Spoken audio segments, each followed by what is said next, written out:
Entonces, de nuevo, les estaba contando que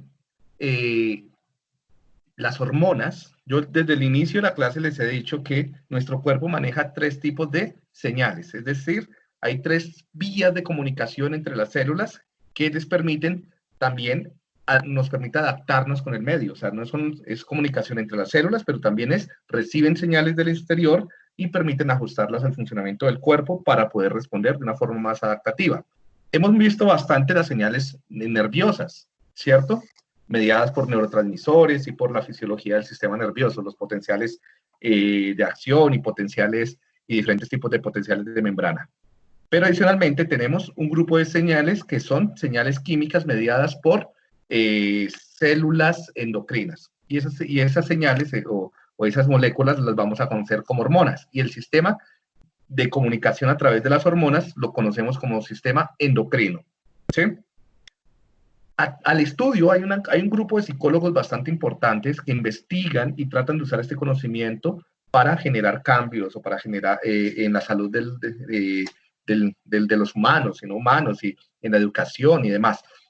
Esto es toda una rama de la ciencia conocido como psiconeuroendocrinología, ¿sí? O sea, es la comprensión de cómo la interacción entre el sistema nervioso y el sistema inmune está afectando en nuestro comportamiento y a la vez cómo nuestro comportamiento y relaciones sociales afectan el sistema inmune y el sistema nervioso. ¿Bien? ¿Estamos un poco más claros? Cualquier pregunta me la van haciendo que tengan o que les haya surgido sobre la lectura. Comencemos entonces por responder qué es una hormona. A ver, ¿quién me quiere decir un poquito qué entendieron que era una hormona?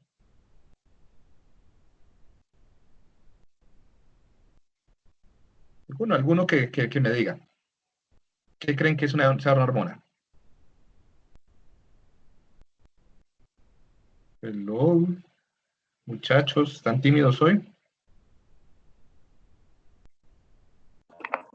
Profe, pues es como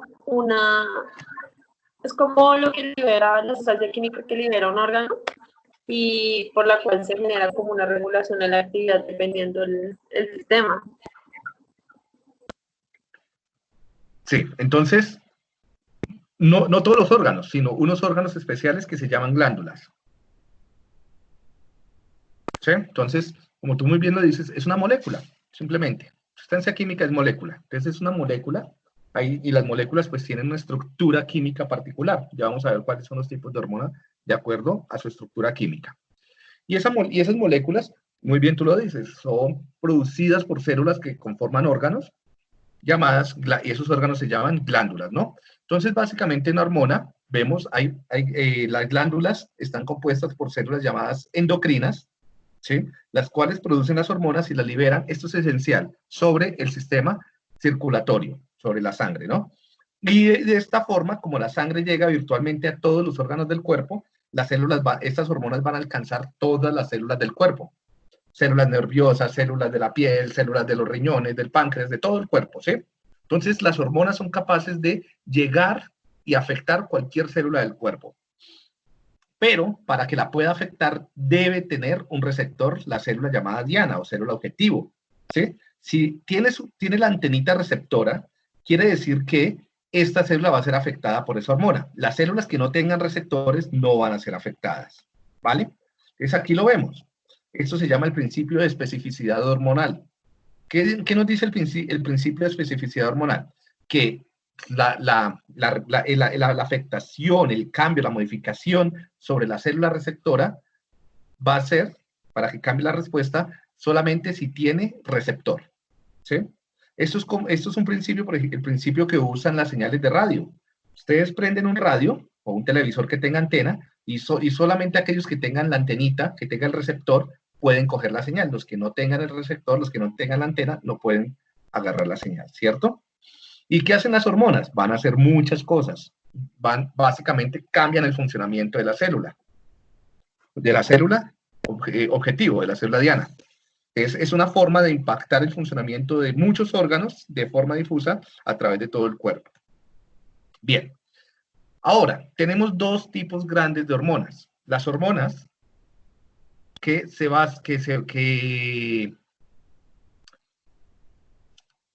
se pueden disolver en lípidos y las hormonas que no se disuelven en lípidos, ¿sí? Entonces estas se conocen como hormonas liposolubles e hidrosolubles. Las hidrosolubles se disuelven en líquidos, ¿sí?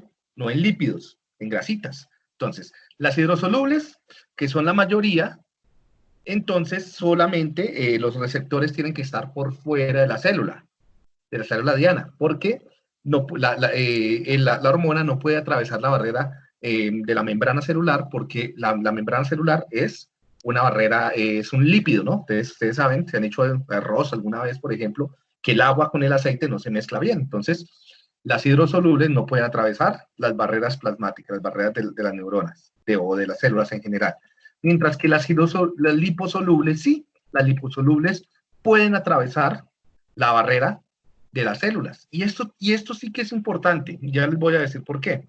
Dado que entonces el efecto que tienen las hormonas liposolubles es a largo plazo, pueden modificar permanentemente el funcionamiento de cualquier célula.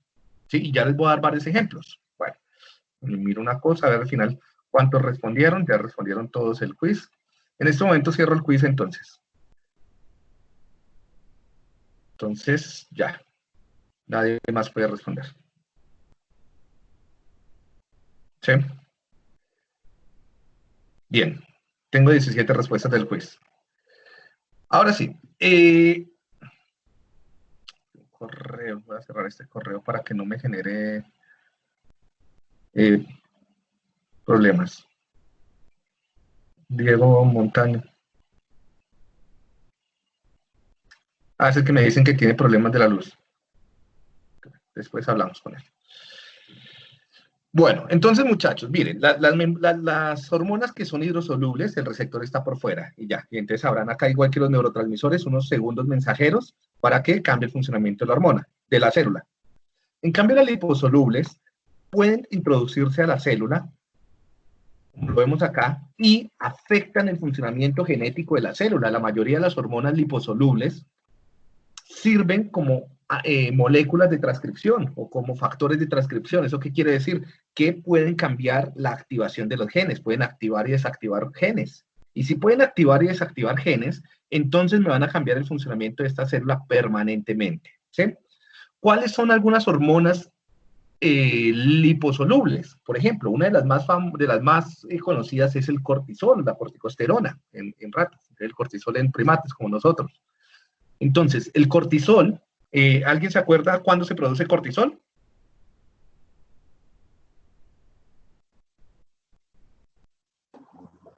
Cuando hay estrés, profe. Muy bien, cuando hay estrés. ¿Listo? Entonces, cuando hay estrés, aquí arribita de los riñones vamos a tener unas glándulas que producen esa hormona cortisol. Entonces, ahorita les tocó responder un quiz rápido. Entonces, tienen que activarse. Y esa activación, ese cortisol va a distribuirse por todo el cuerpo para permitir que ustedes tengan más recursos para luchar o huir, ¿sí? Para estar preparados para una amenaza, para responder a esas amenazas.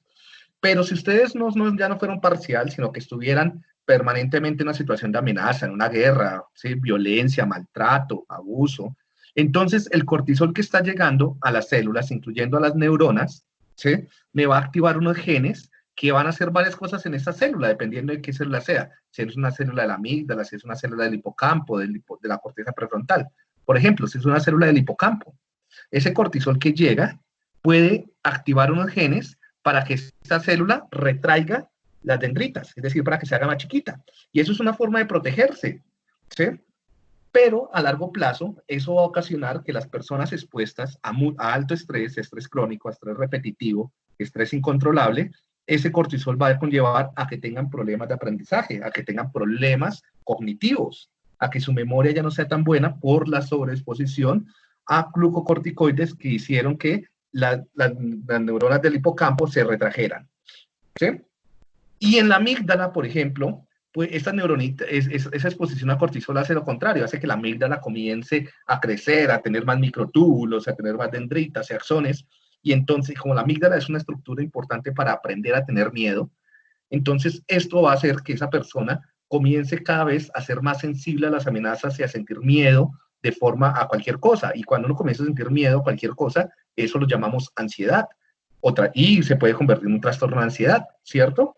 Entonces vemos que en las personas con fobias o con ansiedad o con trastornos de ansiedad, por lo general tienen amígdalas mucho más grandes, mucho más robustas, mucho más conectadas, lo cual sucede porque el cortisol que se va generando en los momentos de estrés activó los genes para que esas células crecieran, ¿sí? Entonces vean lo relevante que tiene que ver con que sea liposoluble o hidrosoluble, ¿sí? Liposoluble se puede meter dentro de la célula, hidrosoluble no. Otras, ya no en las neuronas, sino en otras células del cuerpo, por ejemplo, a nivel del corazón, del páncreas, del estómago, también tienen receptores de glucocorticoides para cortisol y puede generar, por ejemplo, que las células activen genes cancerígenos. Por eso el estrés es uno de los principales factores que puede iniciar un cáncer de forma epigenética. Entonces, el cortisol, o mejor dicho, las hormonas liposolubles en general, suelen ser factores epigenéticos bien importantes, es decir, que activan o desactivan genes. Y eso va a regular nuestra salud y nuestro comportamiento de por vida. ¿Sí? Otras hormonas, por ejemplo, van a ser esenciales para el aprendizaje, para que puedan generar sinapsis mucho más estables a través de la vida. Por ejemplo, las hormonas asociadas con los estrógenos y con el progesterona y demás. ¿Sí? ¿Hay alguna pregunta, muchachos? Ya vamos para allá, Carlos. Bien, dame un segundo y ya te respondo. Ya tengo una diapositiva para eso. Entonces, hay un principio que ya lo hemos visto desde la clase anterior, que es la ingesta de alimentos, y es el principio de retroalimentación negativa, ¿sí? Entonces, tenemos nuestra glándula, ¿no?, que está secretando hormonas, una hormona particular. Por ejemplo, esta hormona puede ser la hormona de la tiroides, ¿sí? Y esta glándula va a ser la glándula tiroides. Entonces, la glándula tiroides produce hormona tiroides, y la hormona tiroides va a ir y va a afectar a muchos órganos del cuerpo, ¿sí? El corazón, el páncreas, los músculos, los huesos, etcétera, porque tienen receptores, ¿sí? Y el órgano genera una respuesta. Y esa respuesta puede ser, por ejemplo, producir insulina, o producir hormona de crecimiento, producir, no sé, aumentar la tasa cardíaca, cualquier tipo de cosa que haga este órgano diana, ¿sí? Y la glándula endocrina va a tener unos sensores para la respuesta de este órgano diana, o para esta otra hormona, o para esta otra señal, ¿sí? De tal forma que si se activan esos sensores, me desactiva la hormona, la glándula, y no se produce más la hormona, y se deja de funcionar el órgano. Y cuando deja de funcionar el órgano, pues como ya no está la inhibición, vuelve y se activa la glándula. Entonces es un ciclo, ¿no? Para mantener siempre el nivel de hormonas dentro de un rango, así como lo habíamos visto con el ejemplo de la nevera. Para que siempre la temperatura de la nevera esté en un rango, necesito tener unos sensores que me la activen o me desactiven el motor de la nevera. Es lo mismo, para que siempre las hormonas, la hormona de cortisol, las hormonas sexuales, la tiroides, la de crecimiento, estén siempre en un rango, necesito que haya una retroalimentación que se conoce como principio de retroalimentación negativa, ¿sí? Bien, esto lo hemos visto ya desde la clase de ingesta, ¿no? Que es un principio fisiológico, yo les decía que era bien importante para todo. Entonces, y las hormonas no se pueden salir de ese rango, porque si se salen de ese rango, nos enfermamos. Incluso cuando uno va al médico y le hacen un examen de sangre o algo para ver niveles de hormonas y de otras moléculas en la sangre, miran que esté siempre dentro de ese rango, ¿no? Es cómo se mantiene el rango por la retroalimentación negativa. No siempre hay retroalimentación negativa. Para una hormona, por ejemplo, para algunas como el cortisol, puede haber retroalimentación positiva. Y la retroalimentación positiva se da cuando, en lugar de inhibirse la producción de la hormona, cada vez se produce más y más y más. Y eso sucede, por ejemplo, con la oxitocina durante el parto. Una vez comienza a producirse oxitocina para que la mujer pueda entrar en labor de parto, entre más oxitocina se produce, la hipófisis va a activar y va a producir más. Y cada vez se acumula más y más y más. ¿Sí? Esa retroalimentación positiva, dime, Astrid.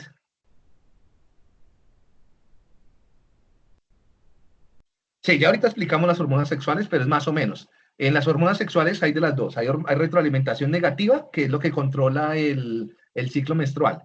Y hay retroalimentación positiva, que eso es lo que influye en la conducta agresiva de los machos. ¿Sí? Es, por ejemplo, se sabe que muchos, los famosos machos alfa, no nacen siendo machos alfa, sino que es un proceso que se va construyendo. En la medida en que esos animales comienzan a escalar en la pirámide social, ¿sí? Cada vez liberan más o producen más testosterona después de la maduración sexual. Y para producir más testosterona tienen que hacer conductas competitivas, como peleas, ¿sí? De protección, como patrullar el perímetro, como copular con muchas hembras. Y entre más lo hacen, más testosterona producen. Y entre más testosterona producen, pues más se refuerzan los rasgos sexuales, por ejemplo, la musculatura, el pelaje así oscuro, frondoso, ¿sí? O en los pavos, por ejemplo, la cantidad de plumas así muy bonitas. Eso quiere decir que tienen mucha testosterona. En los leones el color más oscuro del pelo, mucho pelo. Y entre más testosterona tengan, más agresivos se vuelven. ¿Por qué? Más dominantes se vuelven. ¿Sí? Eso es retroalimentación positiva. Es en la medida en que van ganando, y lo mismo pasa con los perros. Por ejemplo, un perro bravo, entre más peleas ganes, más bravo se pone, y más testosterona, y más protege, y más defiende el perímetro. ¿Sí? Eso es, ¿está más claro, Astrid, la retroalimentación positiva? Por ejemplo, para la testosterona. Bien, ahora sí lo que me ha preguntado Carlos. Y es el principio, la diferencia entre neurotransmisores y hormonas. Son varias diferencias. La primera diferencia es que un neurotransmisor es producido por una neurona siempre, ¿sí? Y las hormonas son producidas por células endocrinas. Un neurotransmisor no produce hormonas, una neurona no produce hormonas y una célula endocrina no produce neurotransmisores. Ahora, la segunda diferencia es que la señalización por medio de neurotransmisores es rápida y la señalización por medio de hormonas o a través de hormonas es lenta. ¿Por qué? Porque los neurotransmisores viajan solamente en el espacio sináptico. Entonces, ¿cuánto tarda desde que una vesícula libera un neurotransmisor como la dopamina hasta que llega al receptor de dopamina? Unos milisegundos, 3, 4 milisegundos. Eso es muy poquito tiempo. Sí, una señalización velocísima, rapidísima. En cambio, la hormona puede viajar por horas, incluso por días, por el torrente sanguíneo, afectando diferentes células.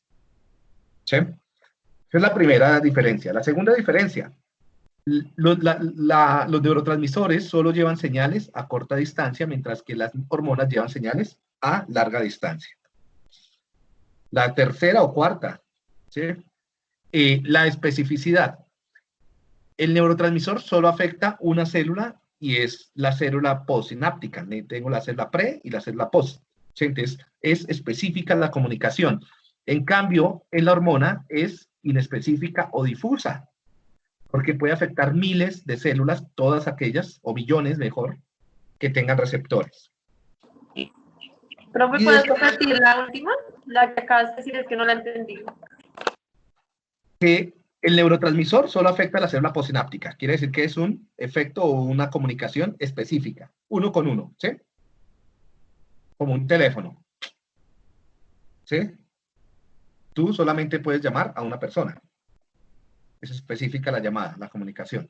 En cambio, como esto es una onda de radio, la metáfora, esto es inespecífico, puede afectar miles de células, millones de células que tengan el receptor. ¿Sí? Es inespecífico, es difuso. ¿Ya es más claro? Sí, ya, ahora sí.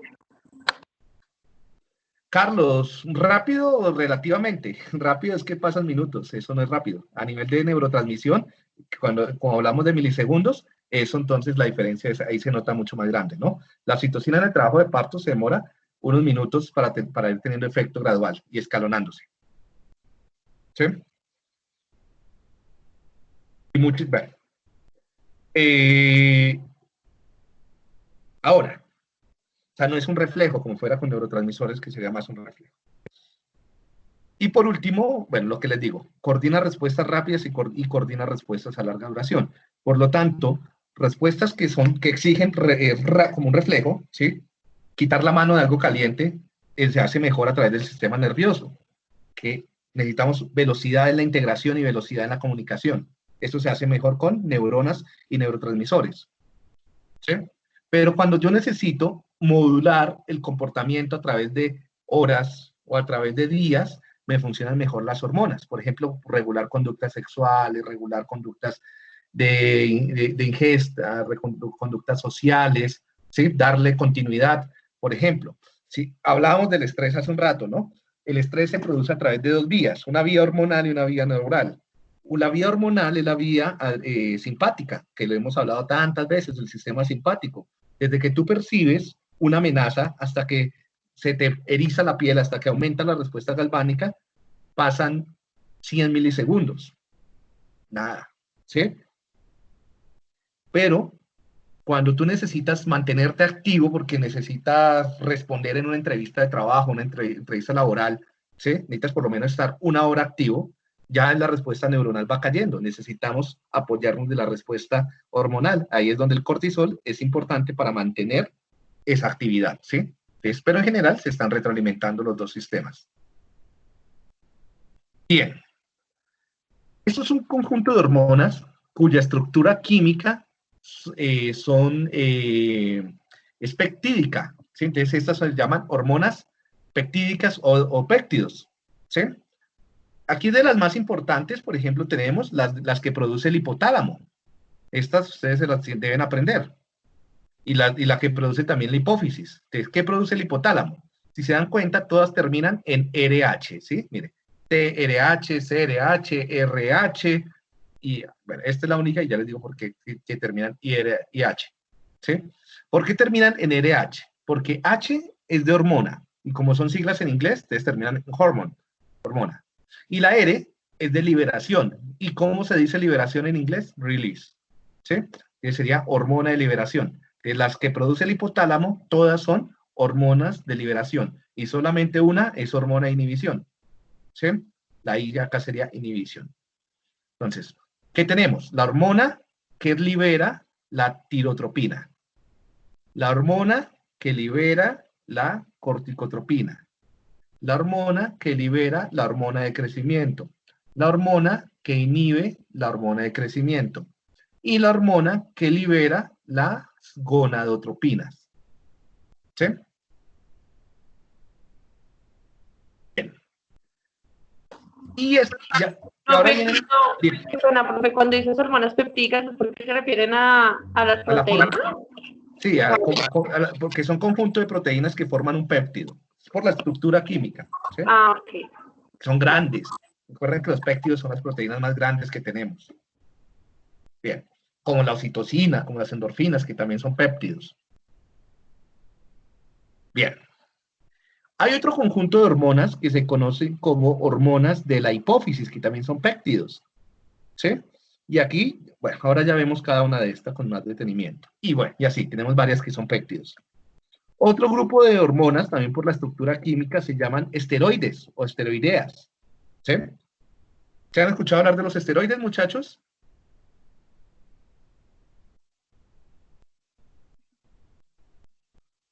¿Ninguno? ¿Alguno ha escuchado hablar de los esteroides? ¿Qué han escuchado? Esos son los que intervienen en la sexualidad humana, ¿no? Sí, total. ¿Qué más han escuchado? También se relaciona mucho como con el crecimiento muscular, por ejemplo, las personas que lo consumen, que están en gimnasio.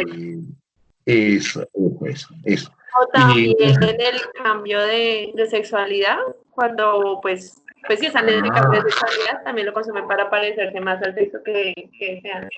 Exactamente. Muy bien. Los fisiculturistas, muy bien. Y entonces, por mucho tiempo, y esto se comenzaron a usar como terapias o ayudas, mejor, como doping en deportes, en fisiculturismo o para mejorar el rendimiento muscular, la oxigenación, bueno. Entonces, afectan los músculos, se afectan los huesos, bueno. Pero así como afectan los músculos para tener mayor rendimiento muscular, tener más fuerza, también afectan, por ejemplo, los órganos sexuales, lo acabaron de decir, dependiendo del tipo de esteroides, ¿sí? Y como afectan los órganos sexuales, hay por allá hace más o menos unos 10, 20 años, que esto no se conocía mucho, era típico ver que deportistas olímpicos terminaban cambiándose de sexo porque habían sido sometidos por décadas a esteroides. Y hay casos muy famosos, por ejemplo, de pesistas, de atletas. Hay un caso de una atleta muy famosa que comenzó a tomar esteroides, ganó muchas medallas de oro y 10 años después se volvió hombre, hizo cambio de sexo. Y ella le preguntaban y decía, sí, o sea, yo no sabía que esto me iba a pasar, pues ya que, o sea, y era por el doping que usaba, ¿sí? Pero bueno, entonces son ese tipo de moléculas. Entonces vemos acá algunos de los esteroides como, o sea, ya estos no son externos, ya no son fármacos, estos son hormonas que están dentro de nuestro cuerpo. Tenemos el cortisol. Los esteroides, ¿por qué hacen eso tan a largo plazo? Yo les decía, porque pueden meterse dentro de las otras células, porque son liposolubles, ¿sí? Tenemos el cortisol, la testosterona, que la producen los testículos en los hombres, pero también la testosterona la produce, por ejemplo, las glándulas suprarrenales en las mujeres también tienen su testosterona, a menor cantidad, pero producen. Los estrógenos que se producen en las mujeres en los ovarios, ¿sí? Los hombres también producimos estrógenos. ¿Cómo hacemos los hombres para tener estrógenos? Cogemos la testosterona, el exceso de testosterona, y lo convertimos en estrógeno, ¿sí? La progesterona, bien, y así. Hay otro conjunto de hormonas que se llaman hormonas amínicas, que son primas hermanas de las monoaminas, de los neurotransmisores, de la dopamina, de la serotonina, etcétera. Por ejemplo, acá está la adrenalina y la noradrenalina. Bien. Y la tiroides. Hasta ahí estamos claros, muchachos, que hay familias de hormonas que tienen nombres de acuerdo a el tipo de sustancia química y de dónde se produzcan, es lo que hemos dicho hasta ahora. Ahora, vamos a ver cómo funciona esto.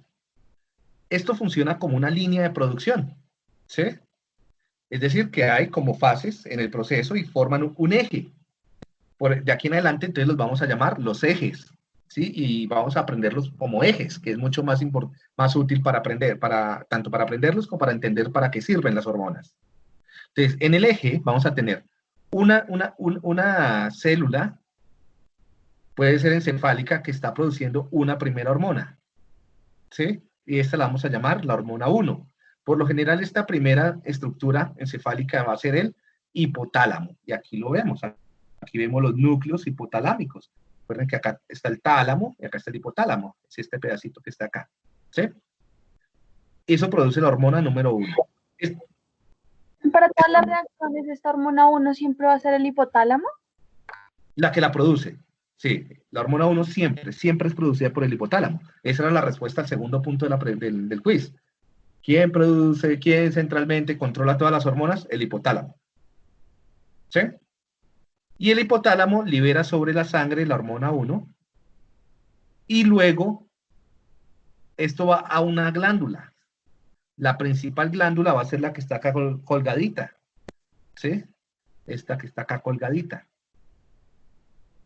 Y esa se llama glándula hipófisis o pituitaria, es lo mismo. Son diferentes, dos nombres para lo mismo. Y cuando llega la hormona 1 y me activa las células de la hipófisis libera la hormona 2. Y la hormona 2 va a viajar por el cuerpo y me va a afectar unos órganos. Y ellos van a liberar la hormona 3, que no está acá, porque acá solo estoy hablando del eje hipotálamo-hipófisis. ¿Sí? Entonces, la hormona 3, la glándula 3... ¿A dónde va la hormona 2? Perdón. Dependiendo de la hormona, va a diferentes órganos, llamados órganos diana. Entonces va a ir, por ejemplo, a los testículos, a los ovarios. Esas serían las gonadotropinas. Y hacen que se produzca testosterona o que se produzca estrógeno, ¿sí? Si es, por ejemplo, la ACTH, la hormona adrenocorticotrópica, o la corticotropina, la hormona 2, puede ir a las glándulas suprarrenales para que se produzca cortisol. Ya les voy a mostrar cada hormona 2 a dónde va y qué es lo que produce. Bueno, ahora lo que yo quiero que entiendan es que la hormona 1, o sea, el eje siempre va a ser hipotálamo-hipófisis, HH. Siempre, el hipotálamo produce la hormona 1 y la hipófisis la hormona 2. ¿Listo? Del sistema de producción. Aquí tenemos muchas glándulas, algunas de las glándulas que tú me estás preguntando. ¿Sí? Tenemos la tiroides, la paratiroides, el timo, las suprarrenales, los ovarios, los testículos, el páncreas. Todas ellas son glándulas, todas producen hormona, todas ellas son glándulas 2 y producen hormona 3. ¿Sí? Laura, ya te digo cuál es la hormona 1, porque son muchas. La hormona 1 son 7. Ya les digo para que se las aprendan. Bien, acá están las 7 hormonas 1. Bien, por lo menos les voy a pedir que se aprendan las 4 primeras. Porque estas 4 primeras va a ser importante para que podamos explicar mucho del comportamiento humano. ¿Sí? ¿Dónde se producen? Acá, miren, estos son los núcleos hipotalámicos. Acá están los nombres de los núcleos. Eso ustedes ya lo debieron haber visto en anatomía alguna vez. ¿Sí? Entonces no los vamos a estudiar acá. Simplemente que sepan que hay núcleos. Esos son conjuntos de somas de neuronas y están produciendo estas hormonas. ¿Sí? Neuronas que acá se comportan como glándulas. ¿Sí? Y aquí vemos la hipófisis. Vemos que sobre la hipófisis hay 2 compartimientos en la hipófisis. Una que es un compartimiento neuronal, este que está en verde, y otro que es un compartimiento sanguíneo, que sería el que está en azul. ¿Sí? Bueno, entonces, bien. ¿Cuáles? Acá en el hipotálamo. ¿Qué hormonas se están produciendo en el hipotálamo? ¿Sí? Entonces se produce... Yo esto debería... Bueno, después lo hago. Vamos a hacer una flechita acá, de acá a acá, ¿sí? Para que quede claro que de esto, esos núcleos son los que producen estas hormonas, ¿sí? Y lo que yo les digo es que por favor le presten más cuidado a estas 4, que son las que vamos a trabajar hoy con mayor intensidad. ¿Listo? Bien. Tenemos, recuerden, miren, todas terminan en TH. ¿Sí? Entonces tenemos TH, digo RH, qué pena, RH, que es factor de hormona de liberación. Entonces, la primera, la hormona que libera la tirotropina. ¿Cómo se llama? Hormona liberadora de la tirotropina. ¿Sí? La segunda, hormona que libera la corticotropina. CRH. Esto es esencial para entender las diferencias, por ejemplo, de personas que reaccionan con estrés. Si tú quieres entender bien cómo funcionan las fobias, el estrés postraumático, ¿sí? Siempre tienes que hablar de la CRH. Luego viene la hormona que libera la gonadotropina, o sea, la que van a controlar sobre lo que trata casi todo el capítulo del libro que vimos, ¿no? Las GRHs, o sea, las gonadotropinas. Y la hormona que libera la hormona de crecimiento, ¿sí? Esta sería la hormona que inhibe la hormona de crecimiento y las de prolactina que no son tan importantes por ahora. Bien. Hasta ahí estamos claros, ¿sí? Vamos a pasar ahora a la glándula, a la hipófisis. ¿Ya? Laura, ¿te quedó claro cuál es la hormona 1? Laura Michelle, que me has preguntado. ¿Sí, Laura? Gracias. Ahora miremos la hipófisis o pituitaria. En los libros, dependiendo del libro, lo van a encontrar con los 2 nombres. Anteriormente se conocía más como pituitaria. Este era el nombre más antiguo. Actualmente la conocemos más como hipófisis. ¿Listo? Pero en muchos libros médicos sigue hablándose de pituitaria. Bien. Es la principal glándula. La glándula, no la más grande, pero sí la que controla el resto de glándulas. Esta controla el resto de glándulas, pero el hipotálamo me controla la hipófisis. ¿Sí? Esto no es sistema nervioso central, esto ya es hormonas, sistema endocrino. Recibe señales del hipotálamo, ¿cierto? Vimos que recibe señales del hipotálamo. Entonces yo les decía que hay dos compartimientos. Acá tenemos la hipófisis anterior y la hipófisis posterior. La hipófisis anterior recibe, miren, axones, ¿sí? Y estos axones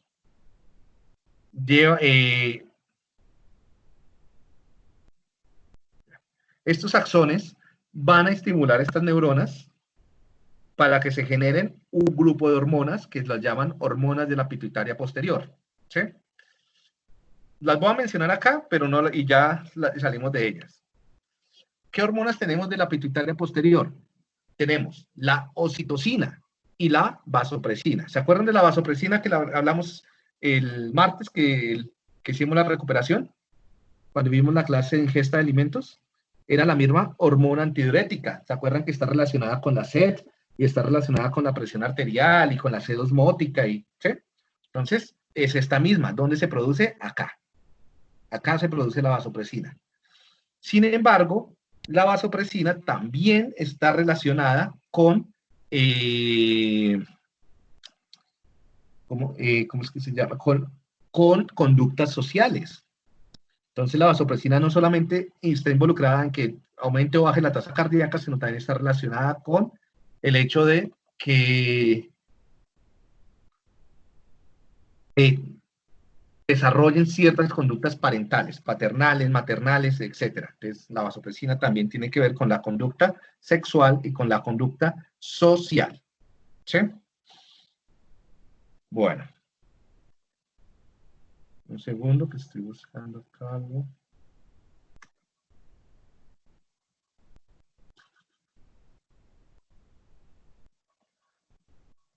Y la oxitocina, ¿han escuchado hablar de la oxitocina? Creo que yo también les he mencionado la oxitocina bastantes veces. La oxitocina es una hormona que, primero, ya mencionamos, está involucrada con el parto, pero también está estrechamente vinculada con las conductas sociales, ¿sí? Que es con la hormona que yo más trabajo. Entonces, la vasopresina está estrechamente relacionada con las conductas de la madre, por ejemplo, que la madre, no me copia, un segundo, dándoles una imagen acá, con las conductas de cuidado de la madre hacia el hijo, con la lactancia, con casi todo eso que llaman como amor materno, ¿sí? Está relacionada a la oxitocina.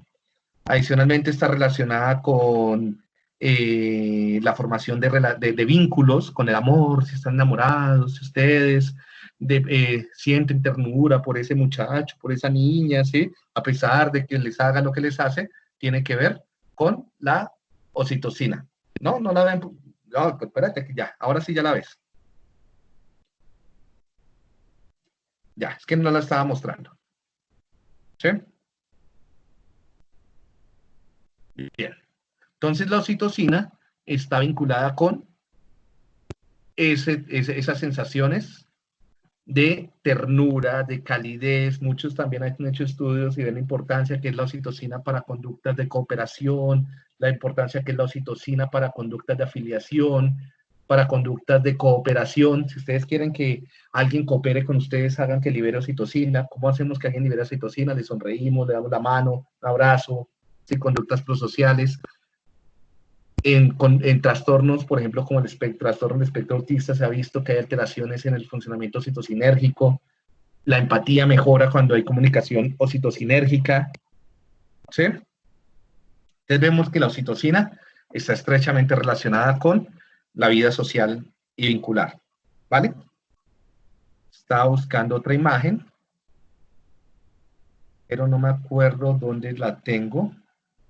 Esto es otra cosa. Voy a buscar un segundo, que muestran muy bien dónde están. ¿Dónde copié eso? Es esta. Bien.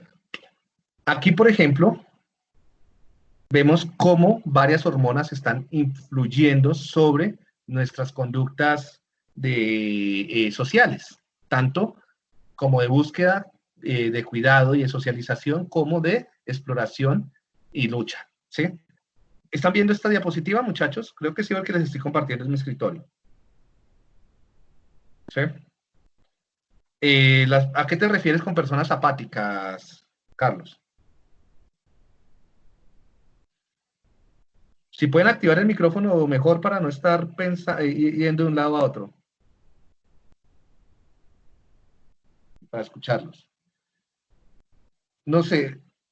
Esto explica en gran medida las diferencias conductuales en personas. Hay personas que se les dificulta establecer relaciones con otras. Y lo que hemos visto a través de, por ejemplo, los estudios que yo hago, es que tienen diferencias genéticas en los receptores de oxitocina. Muchas personas que se distancian demasiado les cuesta interactuar con otros porque les causa ansiedad leer las emociones de los demás o no tienen las habilidades sociales suficientes para establecer una relación social o se les dificulta. Lo que vemos es que tienen genes que aumentan la probabilidad, hacen que tengan menor cantidad de receptores de oxitocina. Si tienen menos receptores de oxitocina, la oxitocina, si tengas mucha, no tiene efectos, ¿sí? Esto puede ser una de las cosas que pase. Bueno, más o menos ahí te lo estoy explicando. También tiene que ver con la epigenética, con el ambiente. Otra cosa la que yo he visto en mis estudios es que,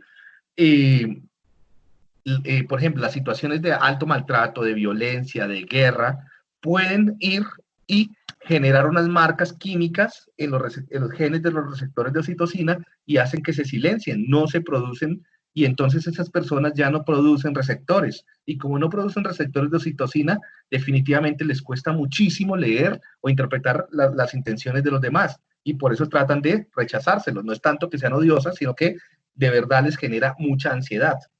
Porque, ¿qué te ha pasado, Carlos? ¿Sí? Aléjate de ella que te va a hacer daño. Bueno, ahora, esto es un resumen grande. Vemos, por ejemplo, cómo la vasopresina facilita, por ejemplo, entender la empatía de los demás. ¿Sí? Esto es el interés por ayudar a otras personas. El concepto es como el interés por ayudar, pero también crea mayor sensibilidad al estrés social. Así como te hace mucho más empático hacia las señales de otras, si las otras personas te hacen mala cara todo el tiempo, te duele más, ¿sí?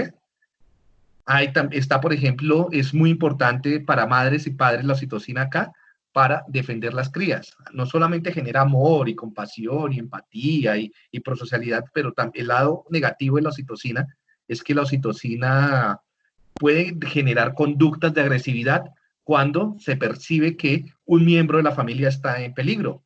Y esto es, por ejemplo, mucho lo que explica la violencia que se da por el sectarismo, por las barras, por la xenofobia, porque cuando tú generas un vínculo social con unas personas que consideras tu familia, por ejemplo, eres hincha a morir del Santa Fecito lindo, ¿sí? Y entonces, el Santa Fe es el mejor equipo del mundo y todos nos queremos y nos abrazamos y nos damos picos acá dentro de los hinchas de Santa Fe, pero cuando vienen de otro equipo, ¿sí? Vienen, por ejemplo, Comanches o algo así, que es usted, de una vez uno rechaza, ¿sí? Y se pueden generar conductas de violencia, y esto es mediado por oxitocina también, ¿sí?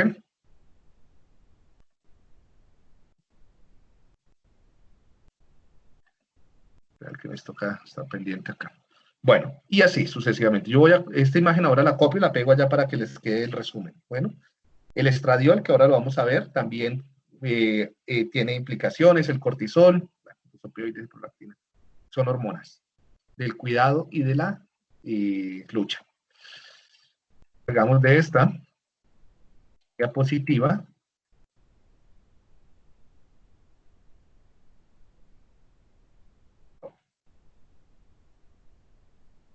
Y vamos para esta.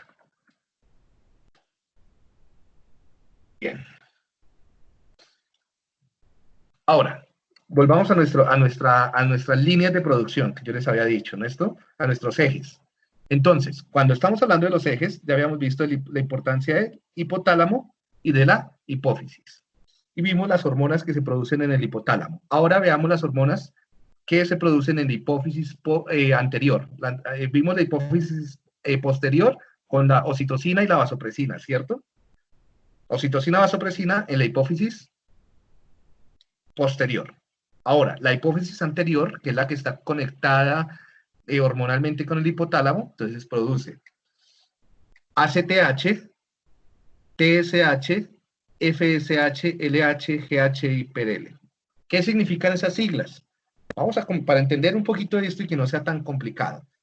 Si se dan cuenta, terminan en H, que es hormona. Siempre la H va a ser de hormona, ¿sí? Y muchas tienen la S. La S significa estimulante.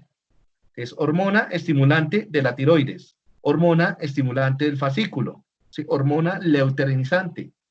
Y esta ACTH significa hormona adrenocórtico-trópica. nombre muy largo. Y estos son miles de nombres, qué pena. Pero estas son las siglas y estos son otros nombres. También las llaman como las llamamos hace rato acá, en el hipotálamo. ¿Sí? Entonces, corticotropina, tirotropina, esta CTH la podemos llamar ACTH, también se puede llamar corticotropina y también hormona adrenocorticotrópica. ¿Sí? Entonces, el hipotálamo, la CRH del hipotálamo llega y me hace que se libere corticotropina o ACTH. Y esta viaja arribita de los riñones a las glándulas suprarrenales para que se libere cortisol. La TSH, entonces llega la TRH, que sería la hormona liberadora de tirotropina, me libera tirotropina, que es la que produce la tiroides, y esta produce hormona tiroides. Y así con las otras. Vamos a ver una por una. Profe, todas estas serían la hormona 2, ¿sí? Esa sería la hormona 2, perfecto. Sí, ustedes son muy pilos, muchachos. No me gusta tanto dictarles clase. Alguien me está enviando un chat, qué pena. Ya la uní. Yo no sé esto porque ahora antes era automático y ahora me toca unirlos manualmente, entonces se demora un montón de tiempo. Bien, y es lento y demás. Me avisan si no se puede unir Angélica. Bien, entonces estamos acá. Vean de nuevo. El hipotálamo libera la hormona 1, ¿cierto? ¿Cuál es la hormona 1? En este caso, CRH. Déjenme, ¿dónde tengo mi plumita para escribir? Entonces acá se libera CRH, ¿cierto? Hormona liberadora de corticotropina. Llega a la hipófisis y la hipófisis libera corticotropina. Y va la corticotropina a las glándulas suprarrenales y se libera cortisol. Esta es la que más nos interesa acá. ¿Sí? Luego viene por esta vía. Está la TRH, ¿cierto? El hipotálamo produce TRH, la hipófisis produce TSH y esto produce tiroides. Acá está, tiroxina. T4 o tiroides. Viene acá por este otro lado. Entonces tenemos la GH, que sería hormona de crecimiento, growing hormone, H. Y me libera directamente hormona de crecimiento. ¿Qué hace la hormona de crecimiento? Esta la libera la hipófisis, ¿no? Todas estas la liberan. Todas estas son las hormonas. Esta era la del quiz. Son las hormonas hipofisiarias.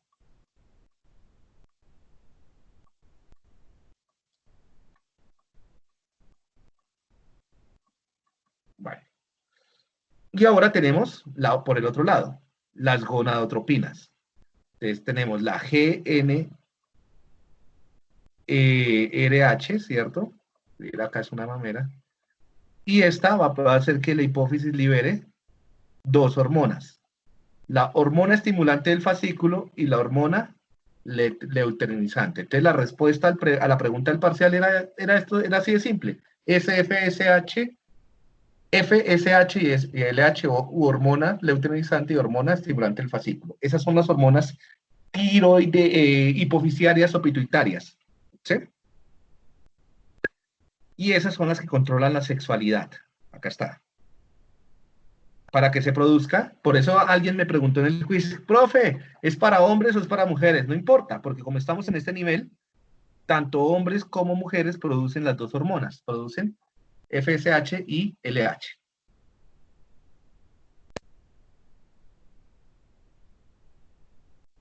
Listo. Profe, qué pena, ¿me puede recordar? FSH y LH son las hormonas de qué, perdón. De la hipófisis, las hormonas sexuales del eje sexual, de la hipófisis o pituitaria, ¿sí? ¿Qué significan? Hormona estimulante del fascículo y hormona leuterinizante. Ya vamos a ver eso con más detalle. Les voy a mostrar cada eje, les voy a mostrar cada uno para que vean cómo funciona. ¿Listo? Bien, comencemos con el eje hipotálamo hipófisis suprarrenal. O también en casi todos los libros, ustedes lo ven o lectura, lo ven como eje H. Esto es súper famoso, ¿no? Este es el eje hormonal más famoso. HPA, ¿cierto? En casi todos lados ustedes ven que dice, cuando siempre, toda la literatura del estrés y de la ansiedad y de las fobias, y siempre hablan de el eje HPA. ¿Sí? ¿Sí lo han visto? ¿Sí lo han escuchado previamente? Bien. Entonces, ¿qué tenemos? ¿Cómo funciona el eje HPA? Tenemos el hipotálamo que me está produciendo, miren, acá está. La principal sería la CRH. Antiguamente se le llamaba F porque era factor, pero ahora la llaman hormona. ¿Listo? La misma. Esto viaja a la hipófisis. Y en la hipófisis anterior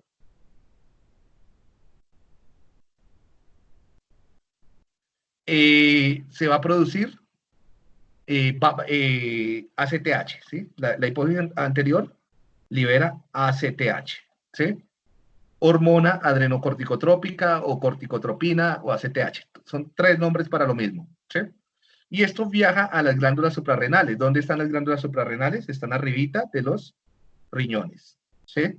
Entonces ahí arribita de los 2 riñones que ustedes tienen unas glándulas que se llaman suprarrenales, ¿sí? Acá le dicen adrenales, pero el nombre está en inglés. En español no se llaman glándulas adrenales, sino suprarrenales. Por eso yo le pongo acá S, pero si están en inglés lo llaman A, ¿sí? Hipotálamo, pituitaria, adrenal, serían en inglés. Esto clásico. ¿Y esto qué me va a producir? Esto produce principalmente cortisol, ¿cierto? O corticosterona si estamos hablando de animales, no humanos.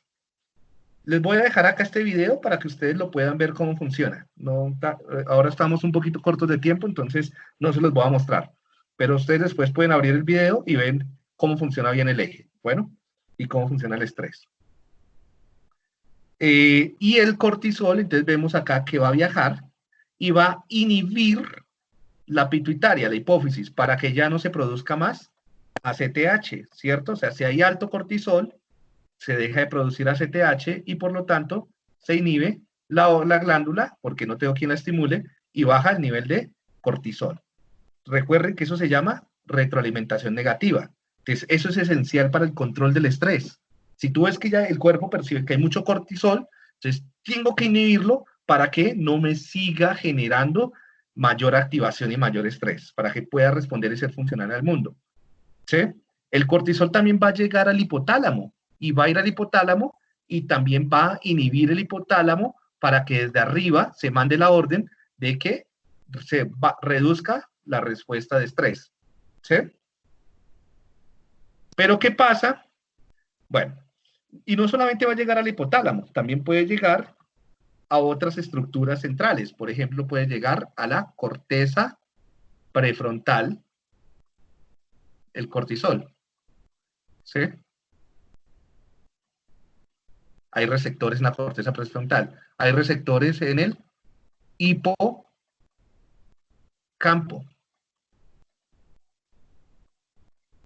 Y tanto corteza prefrontal como hipocampo van a ser importantes para también reducir la respuesta de estrés, ¿no? Esto está vinculado con algo que nosotros llamamos estrategias de afrontamiento. Para adquirir estrategias de afrontamiento, voy a respirar, voy a pensar en otra cosa, no, las cosas van a estar bien. Para hacer toda esa cantidad de cosas que los psicólogos clínicos enseñan o que nos enseñan durante la vida para afrontar el mundo, necesitamos, primero, aprender a percibir los niveles de cortisol. Segundo, generar circuitos cerebrales que vayan al hipotálamo y me reduzcan la actividad hipotalámica para que se reduzca el nivel de cortisol general. Pero, sin embargo, también va a otra estructura, una estructura conocida como amígdala, ¿cierto? Y cuando el cortisol llega a la amígdala, no la inhibe, sino que la excita. Y cuando llega a la amígdala, todo esto genera ya no una retroalimentación negativa, sino se genera una retroalimentación positiva. Por ejemplo, tú estás en medio de una guerra, ¿sí? O te van a atracar o algo así. No es adaptativo en medio de una guerra, de un combate o de un atraco, decir, calmémonos, van paz y amor.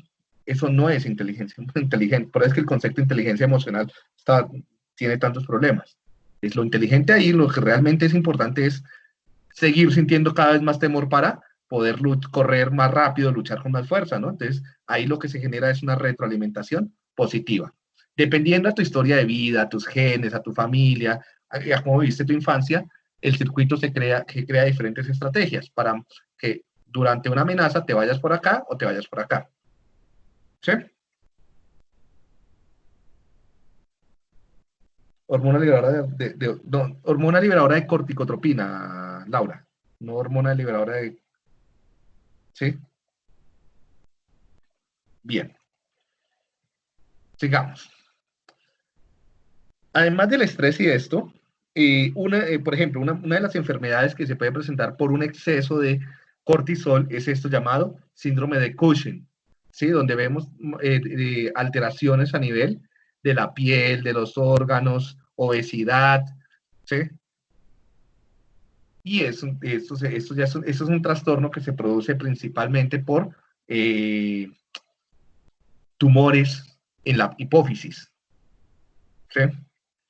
Bueno, vemos algunas cosas de las que ya les había contado. Entonces vemos acá algunos moduladores del ritmo del sistema HPA. Entonces, dentro de los moduladores del sistema HPA tenemos el ritmo circadiano. Van a haber momentos del día en el cual se estimula el hipotálamo para que produzca mayor cortisol, y eso tiene que ver con las fases del sueño. Entonces, por lo general, durante la fase de sueño REM, principalmente, hay una mayor liberación de cortisol, en especial durante el último REM. El último REM, por lo que en la mayoría de nosotros está ocurriendo cerca de las 5 o 6 de la mañana, dependiendo de la hora que te estés levantando, ¿sí? O sea, antesitos de despertarte. Uno dice, uy, no, profe, yo me levanto a las 11. Bueno, entonces más o menos a las 11 aumenta tu nivel de cortisol, ¿sí? Justo antes de levantarnos.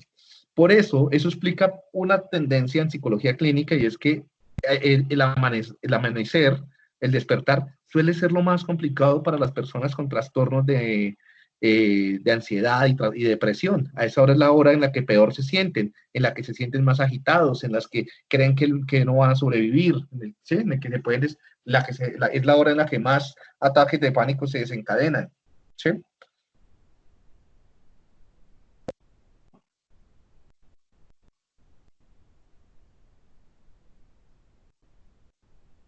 No te entendí, Carlos, la pregunta. ¿Podría pasar que llegue el cortisol? Ah, sí, podría pasar, ya te entendí. Sí. Cómodamente puede simplemente que llegue mayor cantidad a la hipófisis y rápidamente se genera ahí la desactivación. O sea, como se desactiva en la hipófisis, no se logra activar en el hipotálamo. No logra llegar la reactivación, la desactivación del hipotálamo. Bueno, aquí vemos las dos vías que les mostraba el estrés. Vemos la vía simpática, que sería la vía neural, y vemos la vía hormonal. En general, ¿qué está controlando el cortisol? ¿Qué está controlando? La forma como consumes glucosa, ¿sí? Pues para adaptarte, está generando que tú quemes más glucosa para que haya más energía en los músculos y en el cerebro para que te puedas pensar mejor, correr mejor, ¿sí? Inhibe la testosterona, por ejemplo, entonces para que no haya ganas de copular, y inhibe la hormona de crecimiento. Por eso entonces los niños maltratados y que crecen en medio de la guerra y demás suelen tener estatura y crecimiento y problemas de desarrollo cerebral también.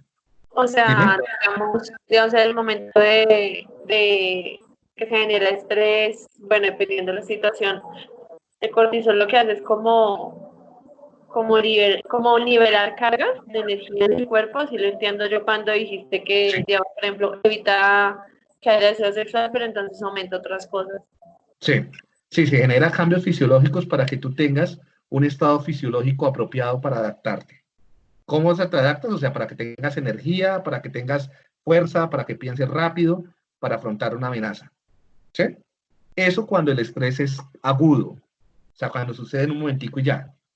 El problema es cuando el estrés es crónico. Cuando el estrés es crónico, esto se daña, ¿sí? Y entonces, por ejemplo, el sistema inmune ya a nivel agudo hace que se desactive el sistema inmune, pero cuando es crónico hace que el sistema inmune se altere, se vuelve loco. Entonces ahí es cuando ya comenzamos a tener lupus, asma, rinitis, gastritis, etcétera, ¿sí? Esto también puede generar infertilidad, o puede, entonces, por ejemplo, si tienes, la mayoría siempre que se hacen tratamientos de fertilidad, Lo primero es controlar el estrés, la ansiedad. Altera la digestión, altera el funcionamiento cardiovascular, altera el metabolismo. Al alterar el metabolismo, por ejemplo, puede alterar el funcionamiento del páncreas. Y como altera el funcionamiento del páncreas, lo vimos, puede generar, la clase pasada, puede generar diabetes. ¿Sí? Bueno, y estas son las conexiones que yo les decía en la diapositiva anterior, ¿no? Cómo también puede activar o desactivar la amígdala o el hipocampo para mantener o reducir un estado emocional negativo. Bien. Esto creo que también lo hemos mencionado ya en algunos momentos, pero entonces acá lo aclaro, es que como depende del funcionamiento de ciertos genes y de las señales que vienen del ambiente, por lo general, por ejemplo, a nivel prenatal se ha visto que el ambiente, la mamá a nivel prenatal, puede modular las células hipotalámicas del eje HPA, de tal forma que el bebé, si la mamá, por ejemplo, vive mucha violencia, maltrato y demás, guerra, se va a condicionar el hipotálamo para que el eje responda con mayor intensidad toda la vida. Entonces son niños que por la experiencia materna de maltrato y violencia van a nacer con un eje más reactivado, o sea, van a responder con mayor estrés y a detectar amenazas todo el tiempo, ¿sí? Y estos, pues, son el frecuente que los psicólogos trabajan como el fenotipo, personalidades tipo 2 o tipo A, que son personalidades de riesgo, personalidades ansiosas, ¿sí? Desde muy temprano. Eso es lo mismo, cómo se va condicionando la regulación con el sueño. Me voy a saltar porque ya estamos... Esto es lo que les decía, que también el estrés regula las fases del sueño. Y como regula las fases del sueño, el estrés entonces a través del cortisol puede controlar la plasticidad de diferentes lugares cerebrales, ¿sí? En especial del hipotálamo, por ejemplo, del hipocampo, digo. Ay, no haga esto. Del hipocampo y la comunicación del hipocampo con otras estructuras. De tal forma que puede generar insomnio o puede generar hipersomnias y en últimas esto se ve reflejado como trastornos de aprendizaje al afectar lo que está pasando en estas fases del sueño, ¿sí?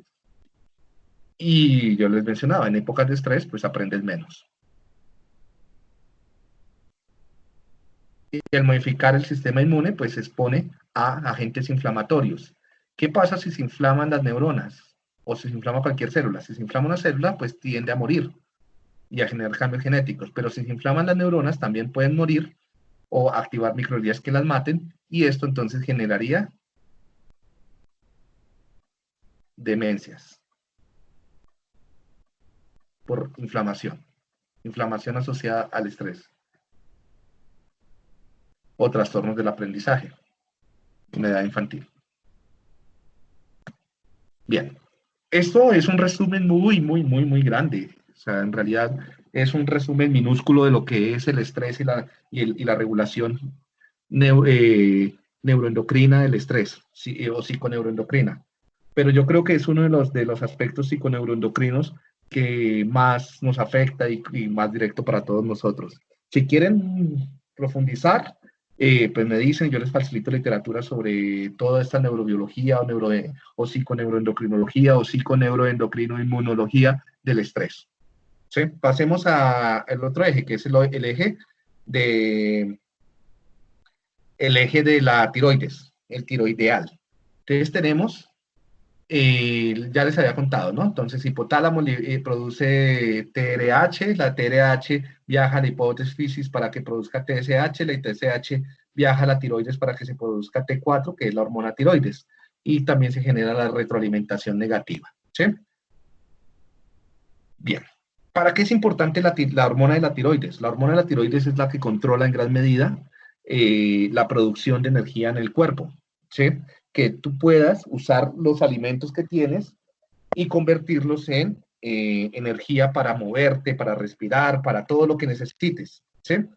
¿Qué pasa? Por lo tanto, fallas en la hormona tiroides pueden conllevar a fallas metabólicas.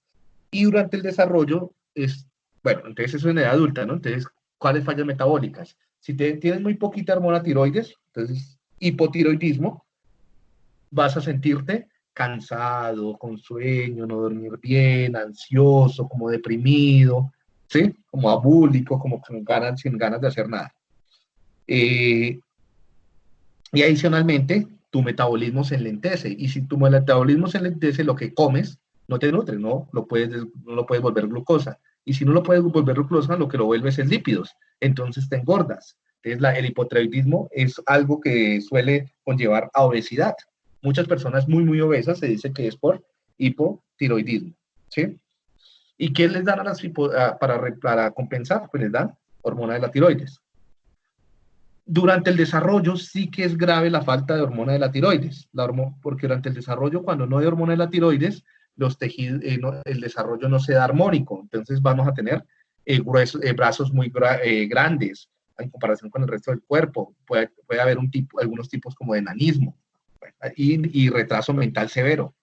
Entonces aquí vemos, por ejemplo, un síndrome típico de hipertiroidismo y sería ojos muy saltones, ¿no? Esto no es que esté en el baño ni nada por el estilo, sino es que tenga estreñimiento esta señora, sino es que tiene miren la glándula tiroides tan hiperplástica, ¿no? Es muy grande y genera hipertiroidismo. Esto suele ser causado, por ejemplo, por esta enfermedad de Graves o por tumores en la glándula pineal también. Bien. El hipotiroidismo suele verse por fallos, por ejemplo, acá en la piel parece que tuviera escamas, se reseca, la lengua se vuelve muy grande, ¿sí? Los párpados se caen, y cuando sucede durante el desarrollo, esto era algo que podía pasar mucho en los 2 siglos pasados, por ahí en 1900, o comienzos del 2000, digo, por ahí en 1800 o comienzos de 1900, ¿sí? Y era que para que se produzca hormona tiroides necesitamos un suplemento alimenticio, y eso es yodo. Es necesario el yodo para que puedas tener una hormona tiroides funcionando, una glándula de la tiroides, producir hormona tiroides. Y en estos niños lo que pasaba es que no tenían, por desnutrición, no tenían acceso al yodo, ¿sí? Y entonces desarrollaban este trastorno que se conocía como cretinismo, ¿sí? Entonces vemos órganos sexuales subdesarrollados, cerebro subdesarrollado que llevaba a retardo mental, ¿sí? Alteraciones en el desarrollo de los miembros superiores e inferiores. Bueno, y pues esto afectaba a muchas personas, ¿no? De ahí viene la palabra y la lengua muy grande. Cretino, ¿no? Cretino, se les llamaba cretinos a los niños que sufrirían de cretinismo, ¿sí? Por lo tanto, niñas y niños, principalmente niñas, que no usen esa palabra porque es una ofensa muy grave. Cuando le dicen cretino a ese muchacho, le están diciendo que tiene una lengua muy grande, que tiene retardo mental y que tiene pobre desarrollo sexual. ¿Sí? Es una ofensa complicada. Bueno. Sí. La hormona de crecimiento. La hormona de crecimiento, igual acá les dejo unos videos, abajo. Es la que se encarga de, como su nombre lo dice, que el cuerpo, el cerebro, los músculos y los huesos crezcan. Y las principales alteraciones en la hormona de crecimiento son el enanismo, el gigantismo y la acromegalia. La acromegalia por mucho tiempo se le llamó como el síndrome de Shrek, ¿sí? Porque parecen como ogros. Vemos gigantismo por exceso, enanismo por defecto y la acromegalia por un exceso de hormona de crecimiento durante el desarrollo tardío, ya en la edad adulta, ¿no? Cada vez, miren, se parece más la cabeza, la cara a la de Shrek. Bueno. Pasemos ya un poco a lo que se enfocó la lectura que yo les dejé, ¿sí? Y es el eje gonadonal o de las gónadas, ¿sí? El eje de las gónadas, entonces se encarga de, pues como su nombre lo dice, es el que va a estimular el desarrollo de los órganos sexuales, ¿sí?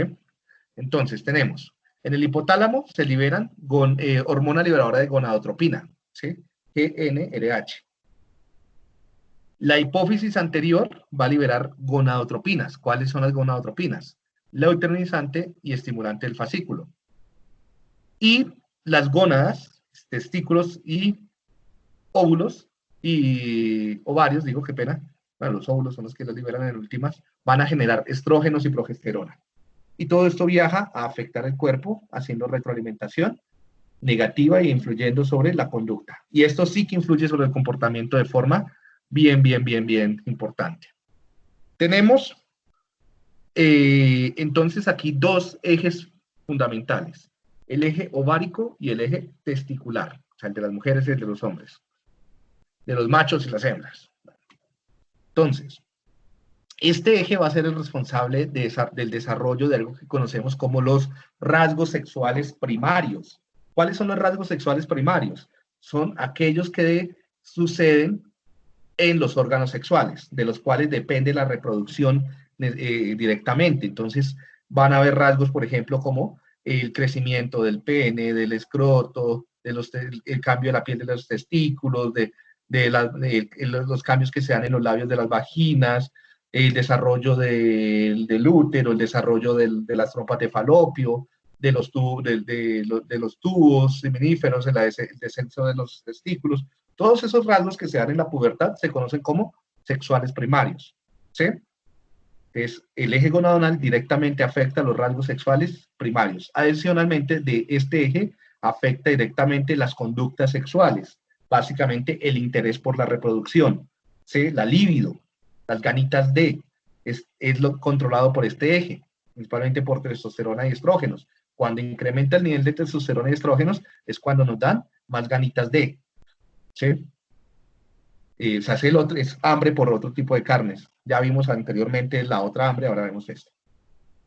Y vemos que este eje, a diferencia de los demás sistemas corporales, que son más o menos como continuos, estables a través del tiempo, este eje tiene como cambios, como picos en ciertos momentos del tiempo. Ya vamos a ver cuáles son esos picos. Unos picos prenatales, unos picos postnatales, principalmente en la pubertad, y unos picos en la adultez. ¿Sí? Y su desarrollo va a depender de señales epigenéticas. Por ejemplo, en las mujeres, la percepción de química de que hay muchas mujeres alrededor puede enlantecer el desarrollo sexual. Entonces, niñas que se desarrollan alrededor con muchas mujeres disponibles sexualmente tienden a madurar sexualmente de forma más tardía. Mientras que niñas en cuya casa no hay más niñas o son pocas, entonces tienden a desarrollarse más tempranamente, ¿sí? Como para estar disponibles sexualmente para la reproducción para los machos de su manada. Lo mismo, el estrés, por ejemplo, épocas de crisis sociales como de crisis económica, de guerra, ¿sí? Aceleran el desarrollo sexual en las mujeres principalmente. Bueno, vamos a comenzar con el eje ovárico. Una pregunta. Carlos, no sé qué es lo que estás preguntando, qué es lo que se da en la tiroides.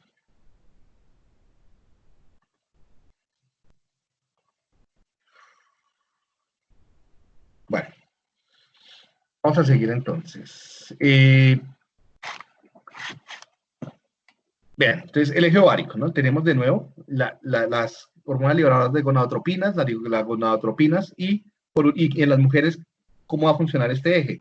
En las mujeres principalmente, aquí les dejo también un video que pueden ver después, este eje ovárico hace que se produzca andrógenos, ¿sí? Que será testosterona, y estrógenos y progesterona, y lo cual también va a ser retroalimentación negativa sobre el hipotálamo, ¿sí? Sin embargo, los estrógenos, andrógenos y progesterona también va a ir no solamente a estas áreas, sino va a ir a casi todas las células del cuerpo.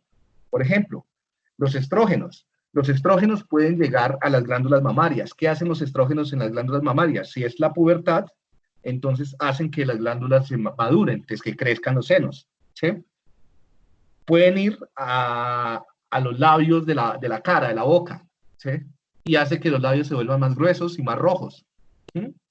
Los estrógenos también pueden ir a los músculos y el tejido blando de la cara, haciendo que la cara se vea más simétrica o que se vea un poco más redonda, ¿sí? Más brillante. También como hace que se acumulen grasas en la piel para que la piel se vea más brillante, entonces puede ser que esas grasitas se taponen los poros y genera barros. Los estrógenos son los responsables del acné en hombres y en mujeres. Por eso el acné es más frecuente y más intenso en las mujeres que en los hombres. principalmente, y las niñas lo saben, cuando se murió el huevo, ¿no? O sea, cuando les va a llegar el periodo, les comienzan a tener, o en el momento del periodo, muchísimo acné, ¿sí? Por la falta de estrógenos. Porque no, entonces no eliminan bien las grasas que tienen en la piel. El estrógeno también puede llegar a los músculos y a los huesos de la cadera. Eso hace que los huesos de la cadera se ensanchen, principalmente en las mujeres después de la pubertad. Esto va a ser más importante más adelante para la reproducción y para el alumbramiento, porque los huesos de la cadera tienen que ensancharse para que pueda haber el alumbramiento y para que puedan sostener un bebé. ¿Sí? Y también van a acumular más tejido, más grasita, y principalmente grasa, no tanto músculo, en la cadera y en los muslos. Entonces hace que las piernas y los muslos y los glúteos se vuelvan más gruesos, con mayor volumen. Eso es culpa de los estrógenos y la progesterona, ¿vale? Principalmente los estrógenos. Y también causa, principalmente la testosterona en hombres y mujeres, la salida del vello púbico y del vello facial y el vello axilar, ¿sí? Se murió el huevo, sí. Sí es un huevo, el óvulo es un huevo. ¿Lo sabían? Y si se muere el óvulo, pues no se produce estrógeno. ¿De quién es el que produce el estrógeno en realidad? El que produce el estrógeno es el óvulo, ¿sí? No es el ovario, es el óvulo. Entonces, ¿qué es lo que hacen estas hormonas? Que tal vez no fue lo que no expliqué acá. Estas hormonas lo que hacen, aquí, viene la luteinizante y el estimulante del fascículo, ¿no? Entonces, aquí está, la estimulante del fascículo estimula para que se libere o sea, estimula el ovario para que libere un óvulo. Y cuando se libera el óvulo, la luteinizante madura ese óvulo, ¿sí? Y hace que el óvulo esté bien madurito, el óvulo comienza a crecer. Y cuando el óvulo está maduro, el óvulo es el que produce, acá está el óvulo, es el que termina produciendo el estrógeno, los andrógenos y la progesterona, es el óvulo, ¿sí? Y si se muere el óvulo, ¿por qué se muere el óvulo? Entonces el óvulo es liberado y va a las trompas de falopio. Entonces el óvulo está ya liberando estrógeno, ¿sí? Digamos, y ese estrógeno va a hacer que se vean los ojos más grandes, que la mejilla se vean cachetoncitas, así regordeticas, como para pellizcarlas, los labios se vean rojitos, ¿sí? Así súper atractivos, que los senos se vean un poquito más grandes, las caderas más grandecitas, ¿sí? Y en general, como también va al cerebro, principalmente a áreas límbicas, ese estrógeno va a ser, por lo general, hace que las mujeres se sientan mucho más, mejor en sus habilidades sociales, entonces van a sonreír más. Algunos pueden interpretar eso como fina coquetería, ¿sí? Todo esto, en últimas, es una maquinaria para que se engendre ese óvulo, ¿sí? Para que se fecunde ese óvulo. Si la biología funcionó bien acá, entre comillas, entonces se conquistó y bueno, ya llega la noche de copas, la noche loca, llega el esperma en la trompa de falopio y fecunda el óvulo. Y cuando fecunda el óvulo, sigue el óvulo produciendo andrógenos y estrógenos para que pueda formarse un bebé y progesterona, ¿sí? ¿Qué pasa si no se produce, si pasaron 2 semanas y paila, no se fecundó el óvulo, ¿sí? Entonces, porque el esperma quedó allá en el cauchito, porque no, ella se dijo no, o sea, yo puedo dominar mis impulsos, entonces no, ¿cierto? Entonces no se fecundó el óvulo. Si no se fecunda el óvulo se muere. Y cuando se muere el óvulo, entonces ya no produce. Bueno, ¿por qué se muere el óvulo? Como él está produciendo estrógenos y progesterona, esto va al hipotálamo y hace retroalimentación negativa. Como se hace retroalimentación negativa, no se produce hormona luteinizante ni estimulante del fascículo. Como no se produce hormonas luteinizante ni estimulante del fascículo, entonces no se estimula más al óvulo. Y si no se estimula más al óvulo, en 2 semanas se muere. Cuando a las 2 semanas se muere el óvulo, se cae abruptamente, es un pico, una caída de estrógenos y progesterona, ¿sí? Y esa caída la percibe inmediatamente el hipotálamo. Entonces, tan pronto llega la caída de los estrógenos y la progesterona, el hipotálamo enciende sus genes para que se produzcan gonadotropinas, las gonadotropinas van a la hipófisis para que se produzcan estimulante de fascículo y electronizante. Estas llegan al ovario, estimulan el ovario, hacen que el huevo crezca. ¿Cuánto tarda eso? Tarda más o menos 2 semanas. Entonces, a las 2 semanas tenemos otra vez un huevo listo para ser fecundado. ¿Sí? Les acabo de narrar los hechos del ciclo menstrual, ¿no? A grosso modo. Y yo sé que suena chistoso, pero superémoslo. Entonces, ahí les conté más o menos cómo funcionaría este ciclo, ¿no? Entonces, por eso va de 2 semanas. Entonces, cuando llega el periodo menstrual es porque se murió el huevo, y es porque también no solamente se muere el huevo, sino también se muere lo que lo recubre, que se llama endometrio. El útero se prepara para recibir un bebé, y si no se recibe el bebé, también se muere el endometrio. Y al morirse el endometrio, llega el periodo, ¿sí? Y qué tantos vasos depende si se rompen muchos o muy poquitos vasos sanguíneos, llega más fuerte o más débil, ¿no? Y pues se va el huevo y vuelve y sucede todo de nuevo. Bueno, entonces, los estrógenos. Determina la distribución de grasas en el cuerpo, ya esto lo había dicho, ¿sí? Y esto, pues, esto va a generar los contornos característicos de las curvas femeninas, ¿sí? Las curvas de la muerte. Promueven la pigmentación de la piel, sobre todo en los pezones y en la región genital. Entonces, estos son rasgos sexuales primarios. Influye en el comportamiento sexual decisivamente, ¿sí? Principalmente en el deseo sexual. Entonces, por lo general se incrementan las ganas cuando hay estrógenos, ¿sí? Y como durante el embarazo siempre van a haber estrógenos, entonces durante el embarazo también se incrementan. Eso es mentira de que durante el embarazo no dan ganitas, ¿sí? Mantiene la consistencia del esqueleto. O sea, es importante para que se fije el calcio a los huesos. Por eso, entonces las niñas tienen contado la cantidad de óvulos que van a usar durante su vida, ¿sí? Por eso cuiden las mujeres, se les van a acabar. Gasten ya una balita nomás. Va a llegar un momento de sus vidas, niñas, que se les acabaron. O sea, se gastaron todos los cartuchos. Y entonces, cuando se acaban, no hay quien produzca los estrógenos de la misma forma como antes, no hay quien fije el calcio a los huesos, y viene la osteoporosis o la probabilidad de osteoporosis por la menopausia, ¿sí? Y también, pues, regula el funcionamiento de otras hormonas, ¿sí? Por eso, también son los cambios hormonales que ocurren en la menopausia, etc. La progesterona también tiene efectos similares, ¿sí? A los estrógenos.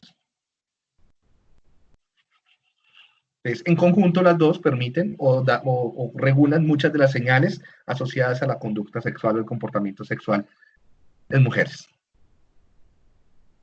¿Sí? Les tengo una mala noticia a los niños del grupo. ¿Sí saben que las niñas han estado jugando con ustedes toda la vida? ¿Por qué? Porque hace ya muchos siglos las mujeres se inventaron unas formas de simular que están ovulando. ¿Cómo simulan que están ovulando? Se tinturan los labios de rojo, se ponen rubor en las mejillas, ¿sí? Se hacen ejercicio, una cantidad de cosas. El maquillaje, básicamente lo que simula son los rasgos, los cambios asociados al eje de las gónadas, ¿sí? Nos han estado engañando, muchachos. Uno confiado que ese óvulo está ahí listo para ser fecundado, y no, mentiras, el óvulo se murió hace rato y es puro maquillaje. Incluso hay cambios a nivel de las pupilas, ¿no? Si tú eres si detallas bien, podrías solamente mirando la expresión facial de las niñas saber si están ovulando o no.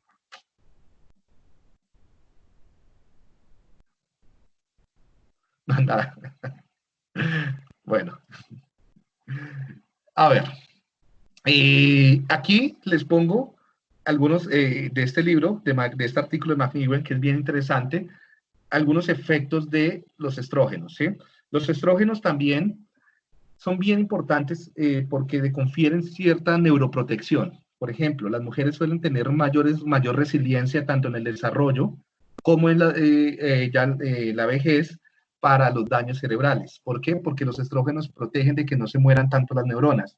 ¿Sí? Entonces los hombres nos vemos más afectados por trastornos del neurodesarrollo y también nos vemos más afectados por demencias al no tener la gran protección de los estrógenos.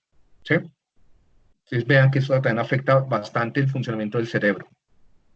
Pasemos a los testículos y cómo funcionan las hormonas como la testosterona, que es lo mismo. Entonces, pero acá ya no hay un ciclo, porque ya no tenemos un huevo que se muera. Entonces, los hombres sí producen testosterona por montones a toda hora, ¿no? Entonces, eso sí la pueden malgastar, ¿no? Sí, niños, pueden ir a malgastar su testosterona porque la pueden producir por montones a través de los testículos y a través del espermatozoide. ¿Sí? Bueno. Entonces, la testosterona influye, ya les había mencionado, sobre los rasgos sexuales primarios, como el crecimiento del escroto, del pene, las glándulas secretorias sexuales, la producción del esperma, aumenta el crecimiento, el peso y el crecimiento de los testículos, genera espermatogénesis. Necesitamos testosterona pues, para podernos reproducir, para que los espermatozoides sean saludables. Estos son conductas sexuales y primarias, todos estos son rasgos sexuales primarios, ¿sí? Y aumenta la libido sexual. Tanto en hombres como mujeres, la testosterona va a ser esencial para mantener alto el deseo sexual, ¿sí? Y como ustedes son todos jóvenes y bellos, entonces van a tener unos niveles todos altos de testosterona, entonces pilas, ¿no? Que no se apodere de ustedes el deseo y generado por esa testosterona. Bueno, aquí vemos algunos modelos de cómo la testosterona también está afectando diferentes funciones psicológicas, ¿sí? Entonces, la testosterona va a ser importante, altos niveles de testosterona, para conseguir pareja, para que nos den ganas de conseguir pareja, y bajos, pues va a ser importante, pues, y algunos rasgos relacionados con la masculinidad y la feminidad, ¿sí? Entonces, por ejemplo, también va a ser importante para conductas de defensa y de mantenimiento y de proteger un territorio, ¿sí? Por ejemplo. Entonces, adquisición de recursos y defensa del territorio, ¿no? Y bajos, pues, necesitamos bajos niveles de testosterona para ya ser amorosos y cálidos. ¿Sí? Debe compensarse. Entonces, también a nivel social, altos niveles de testosterona va a ser importante para pautas de crianza autoritarias y para ejercer disciplina dentro de un grupo. Y bajos van a ser importantes para conductas sociales más de empatía y confort y de cuidado, sí, de alimentación. Altos niveles de testosterona van a ser importantes para manejar relaciones de poder y también en algún momento para mantener el orgasmo y el placer. ¿Sí? Y bajos, pues, para generar más confort y calidez en las relaciones sociales. ¿Sí? Esencialmente. Entonces, en general, en los hombres también incrementa la masa muscular, proliferación de glándulas sebáceas, entonces para que llegue el acné, engrosamiento de la piel, hipertrofia de la laringe, para que cambie la voz y salgan gallos, diferentes comportamientos agresivos. Bien. Bueno, hasta ahí, muchachos, con respecto a las hormonas y cómo las hormonas están implicadas en nuestra conducta. ¿Sí? ¿Alguna pregunta sobre el funcionamiento hormonal y cómo las hormonas están implicadas en la conducta?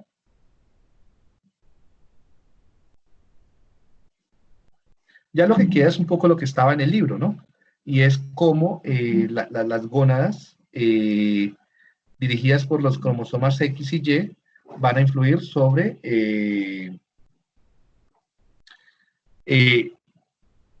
cómo se comienza a dar la maduración sexual, ¿sí? Entonces, básicamente, o cómo se comienza a diferenciar los sexos mejor.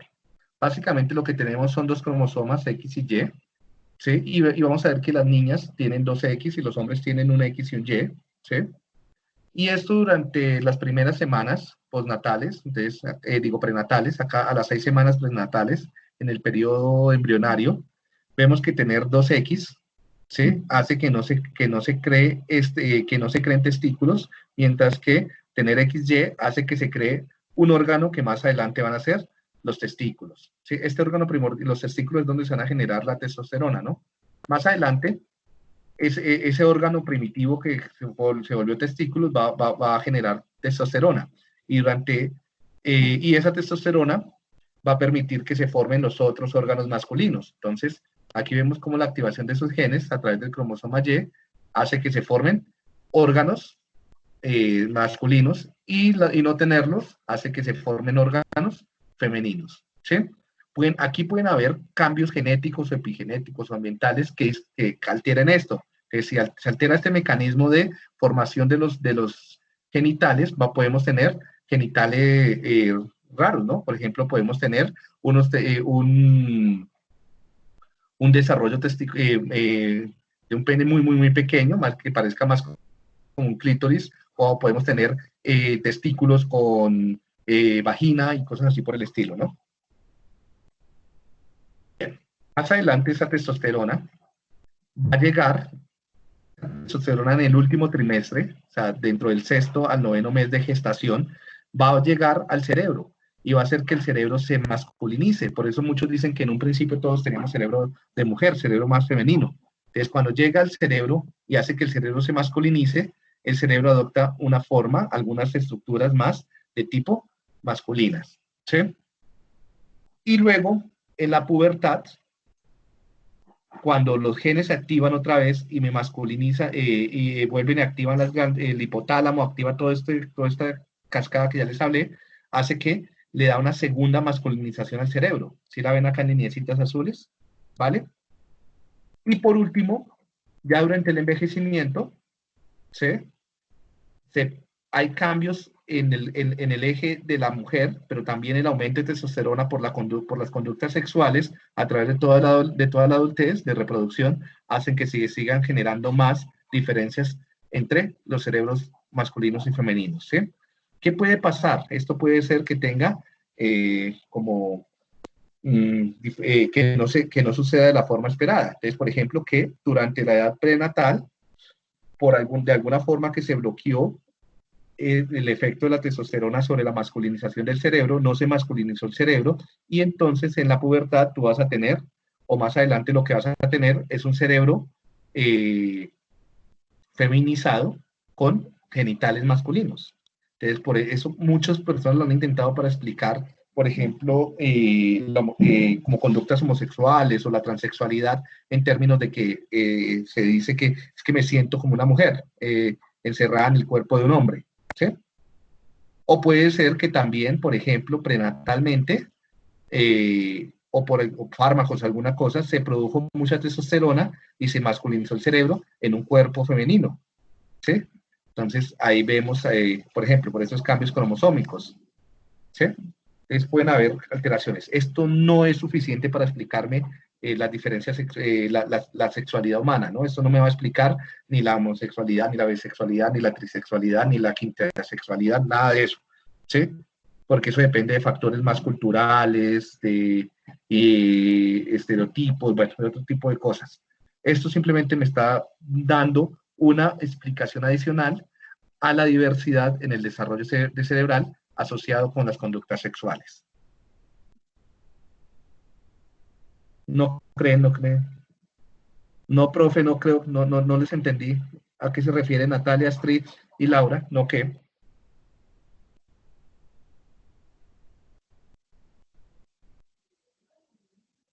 Bueno, fue algo que dije hace muchos ratos. Preguntas. Ya. ¿Cuáles son las zonas del cerebro que son más sensibles a esta masculinización? O sea, donde de verdad tenemos diferencias de sexos. Son las áreas hipotalámicas. Miren, esto es el hipotálamo, este es el tercer ventrículo, ¿sí? Entonces hay algunas áreas hipotalámicas y vemos, entonces, como el núcleo cama elástica terminal, este SND, que se conoce, va a ser el área preóptica, ¿sí? Y hay son como las áreas más sensibles a ese efecto. Básicamente esas, ¿sí? Entonces, no, en realidad no es que tengamos un cerebro masculino y un cerebro femenino, sino estas son las áreas que más se diferencian entre hombres y mujeres por el efecto de la testosterona prenatal y puberal. Esas áreas principalmente están involucradas ¿con qué? Con la sexualidad y con la maternidad, ¿sí? Y acá hay, bueno, algunos estudios con animales, ¿sí? No voy a profundizar en eso porque ya nos está acabando el tiempo. Vemos también cómo hay cambios a nivel de celular, ¿sí? El SND que les hablé hace un rato, cómo puede cambiar entre mujeres y hombres. Pero esto no es algo categorial, esto no es de unos y ceros, no es binario, mejor dicho. Esto es continuo. Lo que ha mostrado la investigación es que tenemos áreas más masculinizadas o áreas menos masculinizadas, ¿sí? No es que tengas área de mujer y área de hombre, sino que esto va como en un continuo, ¿sí? Y es lo que bueno, estos son como los periodos sensibles de esos procesos, y esa es la hipótesis que se maneja actualmente, y se llama la hipótesis del cerebro mosaico, y son diferentes áreas, principalmente hipotalámicas e hipocampales, que pueden ser más masculinizadas o menos masculinizadas, o más feminizadas, ¿no? Y en realidad la mayoría de las personas están en niveles intermedios, y pocas personas se van yendo hacia los extremos, ¿sí? Y dependiendo qué tanto te vayas hacia los extremos, cambia tus conductas o tus habilidades sociales, sexuales y demás, y cognitivas, ¿sí? Bueno, eso es más o menos todo lo que les tenía preparado para contarles, muchachos. Profe, qué pena, ¿me puedes decir qué es el SDN, por favor? Es el núcleo dimórfico sexual. Dimórfico quiere decir que son diferencias entre sexos. Ah, ok, gracias, profe. Y ese núcleo está en el área preóptica, ¿sí? Otra vez el área preóptica, ¿se acuerdan del área preóptica que ya la habíamos visto en la clase pasada, pero la habíamos visto era como en la ingesta de alimentos? Pues también tiene que ver con el hambre acá. Ah, no, la habíamos visto era como en la sed, también. Todo esto hace parte de las necesidades esenciales de nosotros. Muchachos, nos vemos entonces la próxima semana. Recuerden hacer la lectura respectiva que tienen ahí ya en el programa. Y dentro de 15 días hay parcial, ¿sí? El 2 de mayo. ¿Vale? Bueno, muchachos. Profe, una pregunta. Las notas de corte son el taller y el quiz, ¿y hay otra cosa? Sí, vamos a Taller hacer un taller en clase. La próxima clase o dentro de 15 días, antes del parcial, yo miro y hacemos un ejercicio.